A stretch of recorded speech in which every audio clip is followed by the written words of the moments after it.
Hello दोस्तों, आज हम आए हैं मांडू में रानी रुक्मती महल देखने। तो चलिए रुक्मती महल की कहानी सुनते हैं।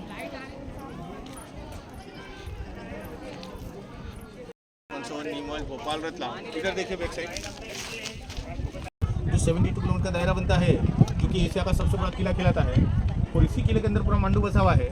और ये किला विंध्याचल पर्वत के ऊपर बना हुआ है। आपके उधर सतपुड़ा रेंज है, इधर विंध्याचल है। सतपुड़ा और विंध्याचल के बीच में से नर्मदा नदी बहती है और एकमात्र नर्मदा नदी ऐसी है जो उत्तर और दक्षिण को बराबर भागों में डिवाइड करती है।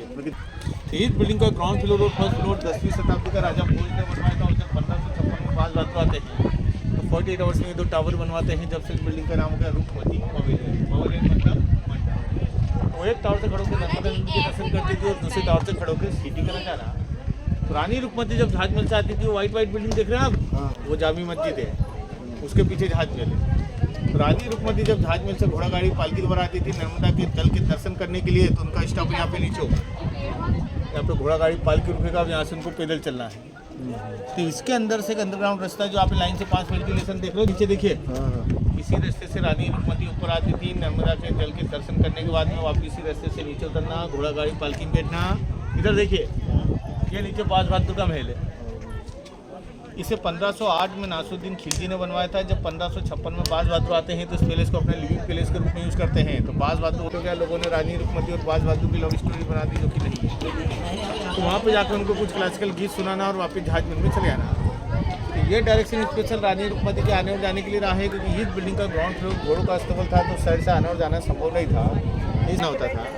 तो ये वेंटिलेशन इसलिए बना रखी है, उस जमाने का लाइट अरेंजमेंट है। उस जमाने में बिजली की कोई फैसिलिटी नहीं थी, तो सनलाइट अंदर जाए ताकि अंदर रोशनी रहे। फिर नाइट में दीपक का यूज होता था। वहाँ पे देखिए मैडम, वो बड़े पेड़ के पीछे खंडेर दिखाई देगा आपको, खेतों के बीच में वो दिख रहा है। वो रेवा कुंड है।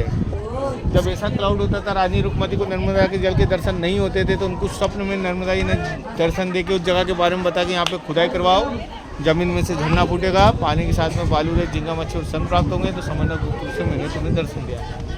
रानी रुक्मती की सपने की बात बाज बहादुर को बताई गई। बाज बहादुर ने वहाँ भूमि पूजा करने के बाद में खुदाई करवाई, जमीन में से झरना फूटा, पानी के साथ में बालू रे झींगा मच्छी और सन प्राप्त हुए, तो उसको रेवा का नाम दिया गया। नर्मदा का सेकंड नेम रेवा। तो जब कभी भी क्लाइमेक्स खराब होता था, रानी रुक्मती को ऊपर से नर्मदा के दर्शन नहीं होते थे, तो वो रेवा कुंड के दर्शन करती थी। तो रानी रुक्मती महल की स्टोरी यहीं खत्म होती है। नेक्स्ट टाइम आप लोग कभी भी आओ तो एक बात जरूर याद रखिएगा, रानी रुक्मती के इस महल में राजकुमार रहता है, माई सेल्फ राजकुमार। तो रानी रुक्मती कौन थी, वो मांडू में क्यों आई थी, उसकी पूरी कहानी सुनने के लिए पार्ट 2 जरूर देखें। तो फिर मिलते हैं अगली वीडियो में।